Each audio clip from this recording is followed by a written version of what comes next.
E a Luzbel já estagiou em corpo humano? Não. Não. Ele nunca encarnou em nenhum corpo humano. A única existência dele, assim, é como biodemo, e depois ele está agora em um corpo que eu não sei nem explicar qual é. E quando ele saiu daqui, né, recolhido por Jesus, na forma cósmica dele, ele foi levado para um local onde ele está em completo isolamento, porque ele vive entre o sentimento, pode parecer bem humano, né? A gente falar de um ser que é atribuído a não ter emoções humanas, mas é um sentimento bem humano de ter culpa, né? De conseguir enxergar tudo que aconteceu e perceber de que ele não traçou, né? Ele não planejou chegar a esse ponto do qual a rebelião chegou. Ele simplesmente queria questionar algumas coisas que ele percebia e não tinha resposta para aquilo, e essas respostas foram se tornando dentro dele algo que ele precisava obter. Então, a partir desse inconformismo, dessa questão que movia ele, né, no sentido de descobrir o que existia por trás da criação e do Criador, aconteceram uma série de coisas que acabou numa revolta, acabou numa rebelião, que acabou vários outros seres assumindo aquilo como uma verdade absoluta e transformando aquilo numa guerra, que primeiro foi mental e depois transformou-se realmente numa guerra bélica, onde corpos de longa duração feneceram, morreram, né? Muitos vieram para cá nos seus corpos, mas muitos também ficaram nos ambientes astrais, né? Quando eles feneceram, e a Luzbel observou tudo isso e começou a desenvolver algo, claro, eu sempre vou trazer ao modo humano de pensar, porque as palavras que a gente pode usar, as palavras que a gente tem aqui para definir coisas que não são humanas, que aconteceram no tempo que os humanos sequer existiam. Mas pronto, então, o Iau Luzbel ainda vive nesse corpo, que eu não sei explicar de que ele é feito, mas ele vive ainda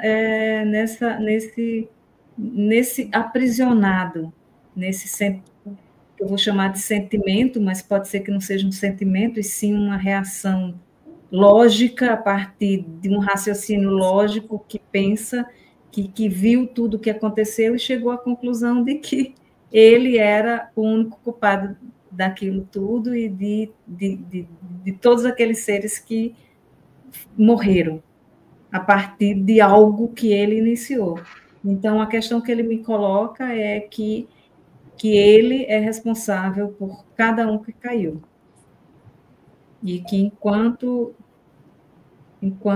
ele não conseguir fazer com que aqueles seres que se tornaram, inclusive, demoníacos, no sentido do modo de se comportar, e não pela forma que a gente entende de ser demônio, mas sim por se comportar de forma demoníaca no sentido de não humano, no sentido de não amorosidade, de não empatia e por aí vai, ele coloca que até o último ele tem que resgatar. Sim. Até os mais perversos, até aqueles que realmente a gente acha que não tem mais salvação, ele diz que não deixa nenhum para trás. Uma pergunta minha. Nesse teu conhecimento, o encontro de Jesus no deserto com o que a Bíblia coloca como o diabo, seria esse primeiro encontro com Eusebel?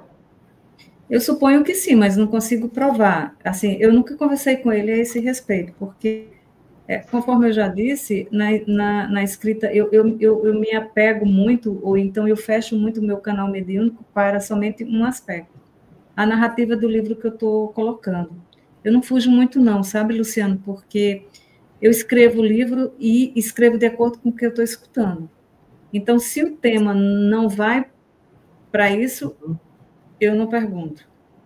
Então, assim, os dois livros e o terceiro que eu escrevi agora, de Aulus Bell, que é quando ele começa a fazer a narrativa realmente de quando começa a guerra, que ele coloca o livro, talvez irá se chamar assim, A Guerra Foi Declarada, né?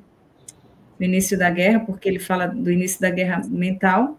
No primeiro livro ele dá um panorama geral de como é que era a estrutura de vida lá em Capela e como é que os seres foram criados, e ele começa a falar quem são, né, quem é Sofia e quem são os anjos que estão junto com ele, quais eram as famílias, e ele começa a falar a respeito dele mesmo como o primeiro pesquisador da família Yel.